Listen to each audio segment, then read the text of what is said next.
Welcome to Season 3 of On the Spot. As Sierra Leone community continues to grow, more Sierra Leoneans get involved in diverse trade and professions here in the UAE. Last week, I had an established logistics and supply chain expert who runs his own business here in Dubai. This week, a teacher joins me on the show to share his experience of what it really takes to hold down a job in Dubai, how he got here, what are the standards like here compared to Sierra Leone, and what are a few lessons that Sierra Leone can learn to improve its educational system and standards. My guest, Mahmoud Blah, is a mathematics teacher and school governor at the International School of Creative Science. He is a member of the Eurasia Researchers, and trust me when I say he has quite a story to tell on his journey to making it here in the UAE. This is a two-part interview which you do not want to miss. He joins me right here on the show. Welcome.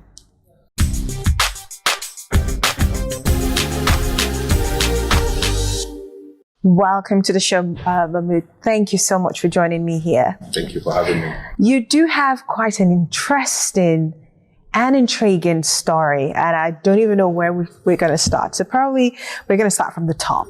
How you got to Dubai, and that story didn't even start from Sierra Leone. It's a story that led you from Sierra Leone to Gambia to Dubai. Let's just go through quickly on that, how you journeyed into Dubai or UAE.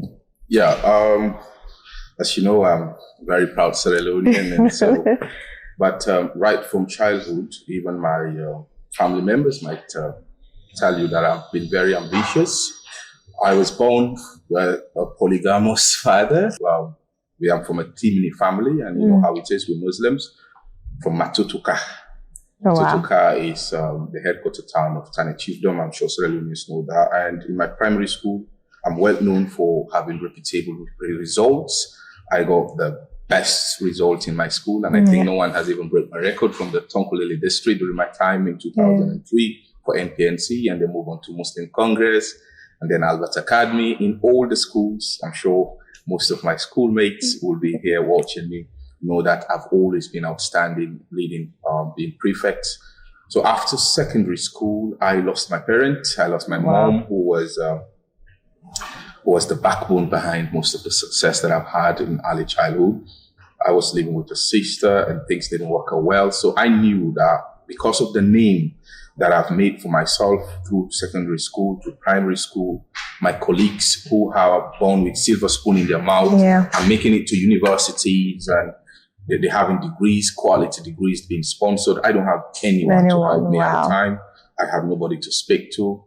I started hiding for a while because most of my colleagues started off university and I'm still stuck. So I need to do something. So I had to push hard.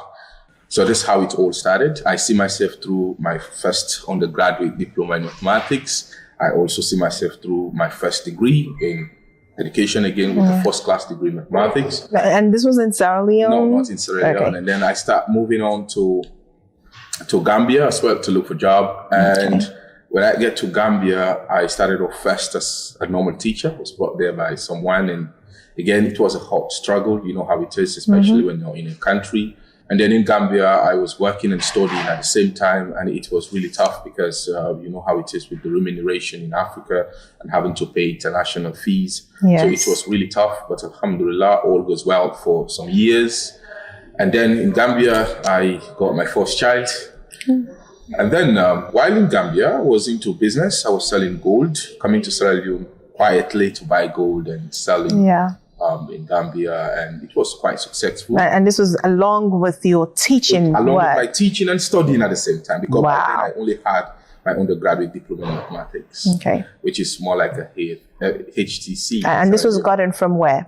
This particular one was got in Gambia. In Gambia, yes. And then later on, I tried to blend in business as well as my studying, and then so I got my certificate from Cambridge University as well, which qualified me to be a primary school teacher at the time.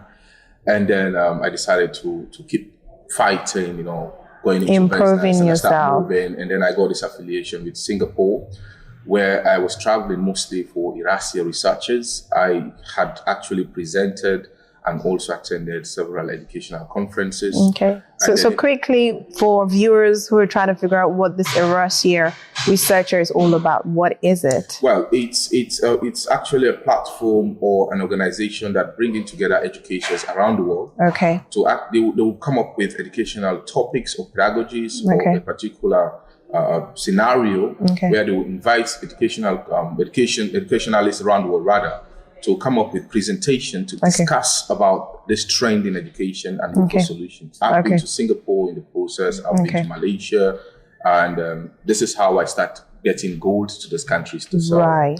And while in Gambia, I got a friend who was more into social lifestyle, but with my line of business, I needed someone who was social. Who is socially enough to go into this tour, because Gambia is more like a tourist country. Yeah.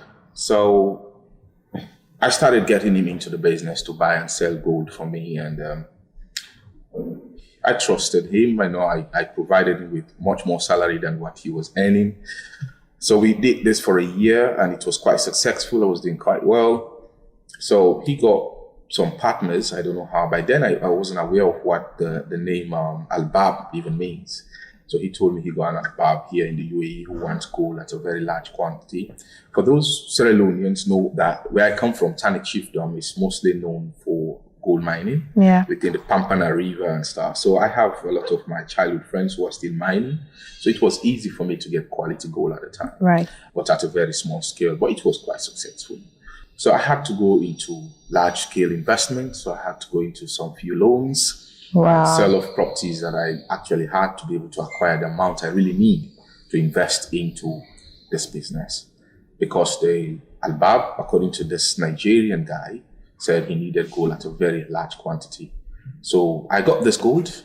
I used a lot of means to get the money, but I was able to get it. And then we traveled to Singapore together.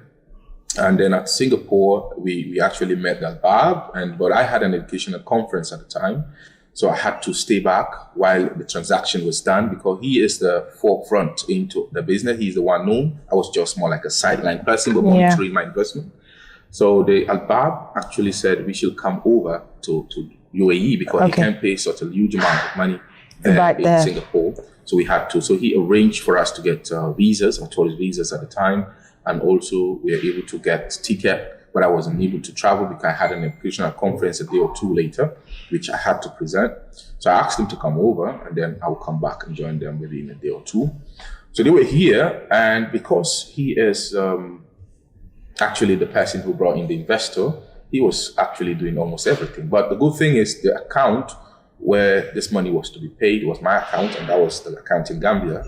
By then. That was the agreed, that was what we agreed as a memorandum when we discussed the business. But 2 days after on, I didn't hear from him again. I tried calling him, I can't get him. The day I was supposed to travel, I only received an email from him saying that a lot of things didn't go as planned. So, but when I get to the UAE, he can explain better. And that's this Nigerian friend of yours? Yes. Right. That was on the 18th of May, 2019. I got that message. And then he said someone will pick me up at the airport to my hotel. So I said, fine. So when I came in, the first day in the UAE, I was at the airport, officially dressed with just $50 in my wallet and just my handbag, because I actually was not coming here to stay. You came here for business. And then to travel back to Gambia. With just $50 to your name. Yes. And a bag. I'm going to hold you there. This is On the Spot. You really do not want to miss this conversation. We'll be right back.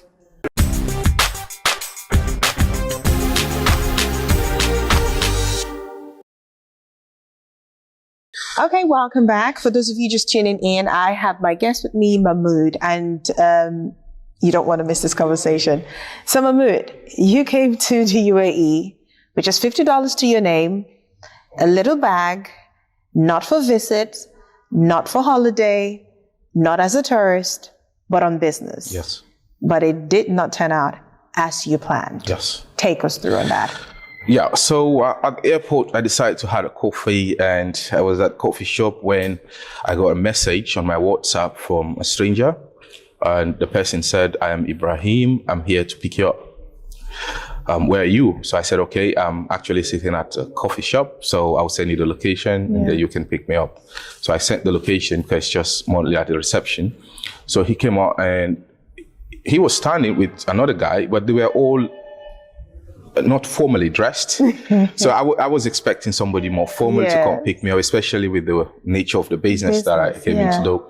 So I was surprised, and then I saw someone looking around trying to call, but I wasn't paying much attention because I thought maybe they were just looking for someone else. Yeah. So he called me for the second time, and then I lift my hands up, and then he came up to me and said, "Are you Mahmoud?"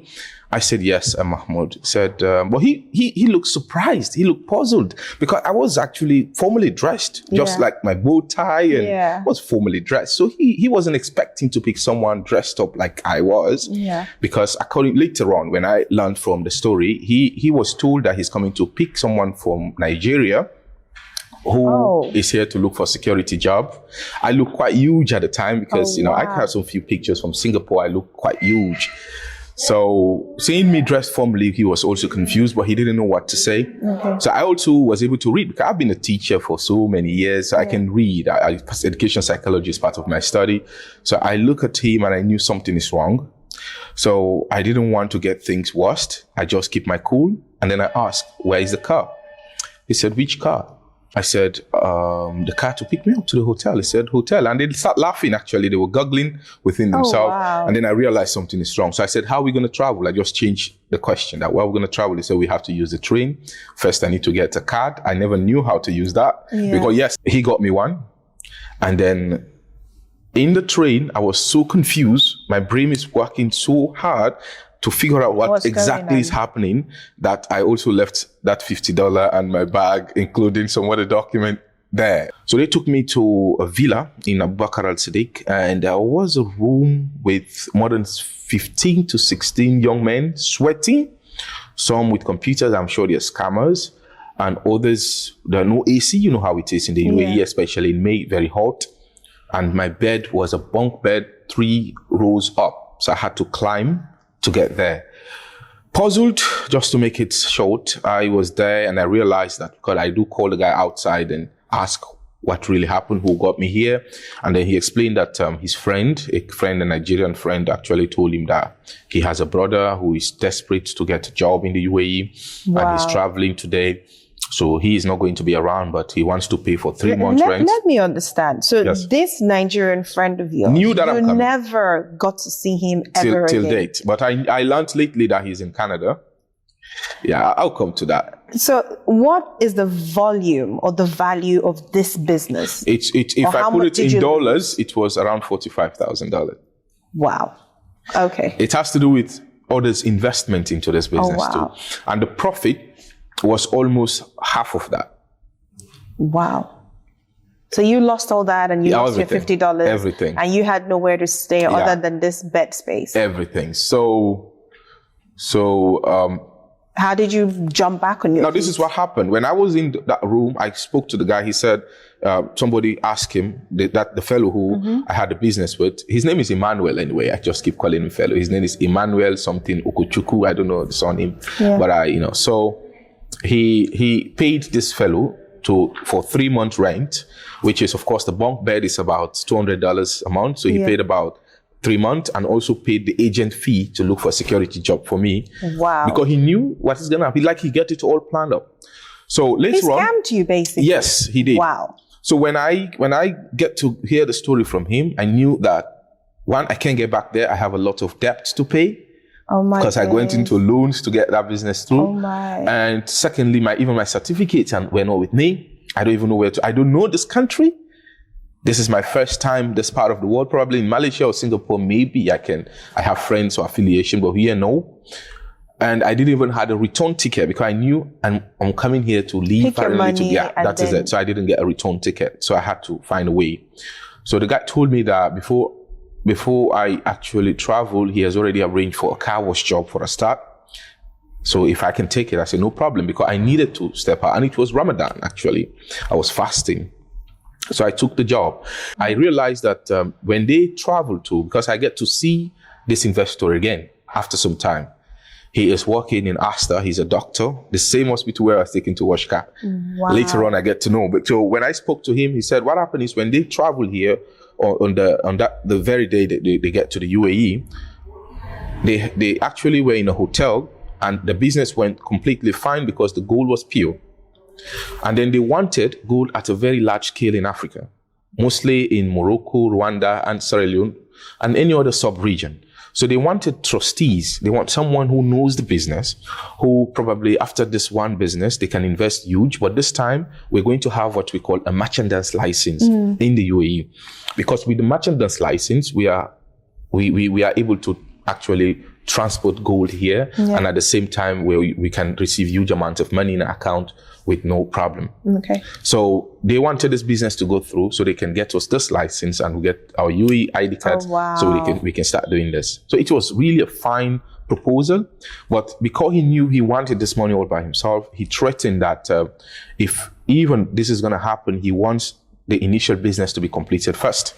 Let them pay the money. He doesn't trust the process. He wants the money to be paid. So the man said, look, I can't pay you with your foreign account. You need to have a UAE account. So he provided one, not knowing he has already arranged this with someone in the UAE.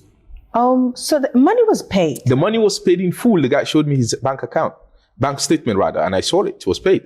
And the very day the money was paid into the account, they got the money off straight away. And then according to whatever happened, the money was off completely.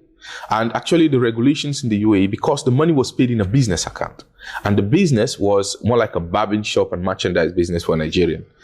So this money was removed in the name of business and that account shut down completely. That business don't even exist again here. My day. So this was well thought out even before. It was all planned before I'm even here. Wow. So I was zero completely. So I started off at car wash, like I already told you initially. I started washing cars. You know, this is why when sometimes our brothers speak to us and they think out here is that easy, especially to Sierra Leoneans listening to me, oh, I'm going to travel. It's good to travel. Trust me, I encourage people to travel. But before you leave or before you plan traveling out of your country, the first thing that you need to get in mind is that it's not going to be easy out there. Yeah. But the gold, what actually you're coming out for, is it bigger than the struggle? Then you can make it. If you know that, okay, like at that time I knew I can't go back. I had to make it happen. Yeah. So because I was really persevere, I don't care what happened. I had to start $45,000 rich to a car wash, surviving with only about 1,000 leones in Sierra Leone money. Wow. I had to eat once a day. And sleeping in short, a very hostile condition. But after 10 days, like I told you, I met someone from a prayer place, like I also explained to you earlier on, who offered to help me. You know, I showed copies of my certificates and he said, look, go out there and look for a job. I will pay your house rent. I'll provide you with, and this happened why? Let's look at the lesson here. If I had gone into smoking or drinking or going to drugs, because the room where I was, there were scammers, people who are into scamming. They were not even they don't have the knowledge of computer as I have. You get the point? There are a few things they're using. I can actually teach them how to do it. So if I wanted to learn scamming, I can do it perfectly because I have the skills already. I only needed a few details. But that's not my life. And God sent someone. Yes. That person was really the stepping stone for you. Yes. And that's how it started. I went to school. I got interviews. I started teaching. And today, I'm not only here as a teacher, like you've seen, I'm also pursuing double qualifications on scholarship. The first one was my master's in education, leadership and management. And then the second was a postgraduate diploma in education again. Wow. So again, now I'm probably looking forward to getting my qualified teacher status as well from the UK. All this in line because I persevered, I had a dream, and I was very focused on what I really wanted. I put all the sad stories behind me, and then it happened. Wow. Okay. We're going to take a break. Now, you really honestly do not want to miss this conversation. Like I said, it's a 2-part interview. We're going to take a quick break. We'll be back. Mahmoud is still here with me, and we have still a lot more to cover on this episode of On the Spot with me here, Stella Bangura. We'll be right back.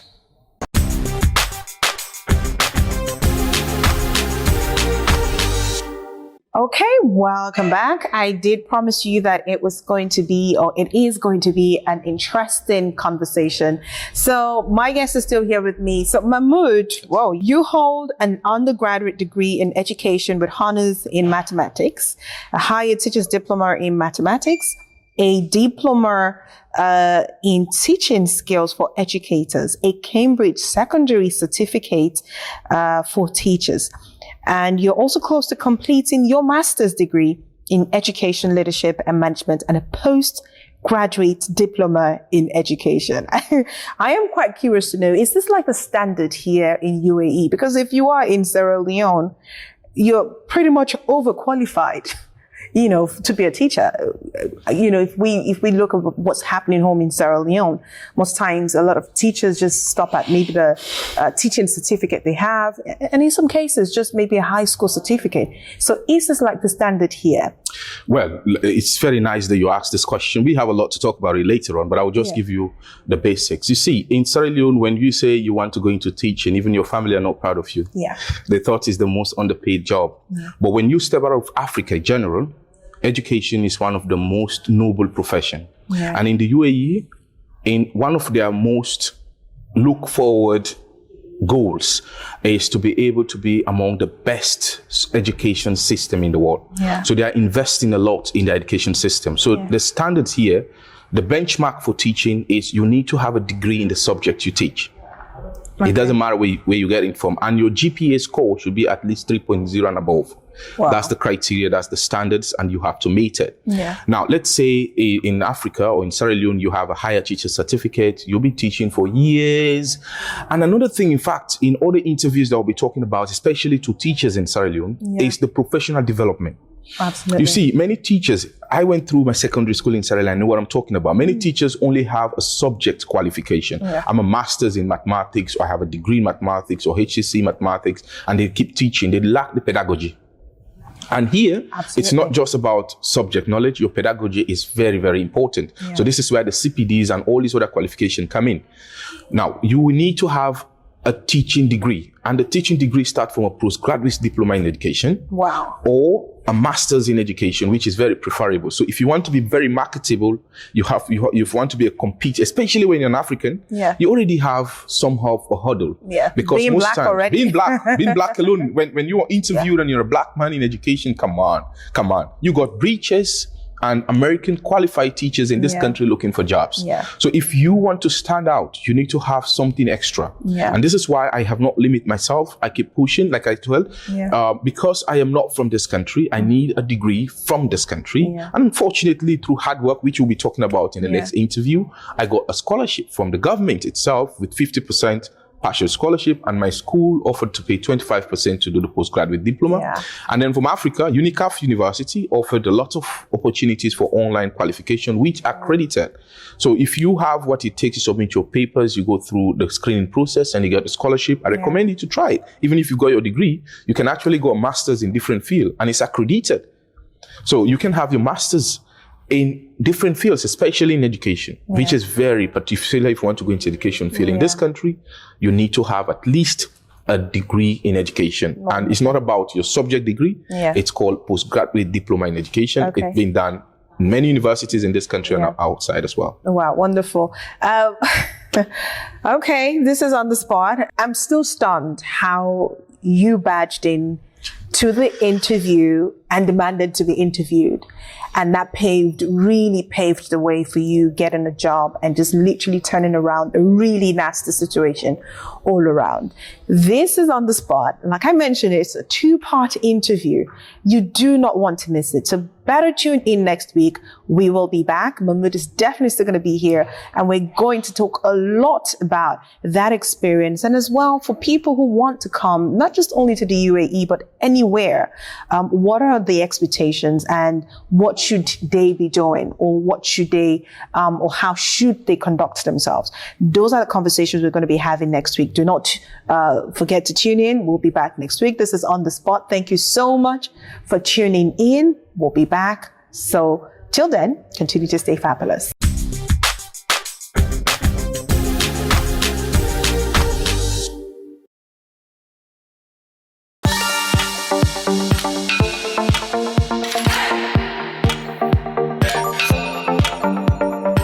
Welcome to season 3 of On the Spot.